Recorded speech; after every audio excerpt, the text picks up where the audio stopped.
এই ম্যাচের আগে জয়ের আশার কথা জানিয়েছেন জামাল ভুঁইয়া। তিনি বলেন, র্যাঙ্কিং নিয়ে চিন্তা করি না, আমাদের ফোকাস ম্যাচ জিততে হবে। আপনি যখন বড় ভাইয়ের বিপক্ষে খেলবেন তখন সবসময় জিততে চান, তাই না?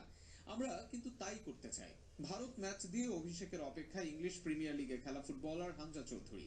হামজা আশায় দলের জন্য ইতিবাচক হয়েছে বলে মন্তব্য করেছেন জামাল। তিনি বলেন, হামজার আশাটা আমাদের জন্য ইতিবাচক। অন্য খেলোয়াড়দের মানসিকতার পরিবর্তন হয়েছে, খেলোয়াড়রা এখন জিততে চায়। এই ম্যাচে দর্শকদের চাপের কথাও মাথায় রাখছেন জামাল। তিনি বলেন, ভারত ম্যাচ মানেই চাপ, আগামীকাল দর্শকদের আগ্রহ থাকবে আরো বেশি। আজ বাংলাদেশের সম্ভাব্য সেরা একাদশে গোলকিপার হিসেবে থাকবেন মিতুল মার্মা, তা অনেকটাই নিশ্চিত। তার সামনে বেশ শক্তিশালী ডিফেন্স সাজাবেন কোচ কাবরেরা। প্রবাস থেকে দেশে আসা তারিক কাজীর সঙ্গে দলের ভাইস ক্যাপ্টেন তপু বরবর্তন করে স্বপ্ন দেখছে বাংলাদেশ ফুটবল ভক্তরা। আজ সন্ধ্যা 7:30 সেই স্বপ্ন পূরণের দায়িত্ব জামাল হামজাদের। যদিও হামজা আশায় যেমন খুশি ভক্তরা, তেমনি ইতালি প্রবাসী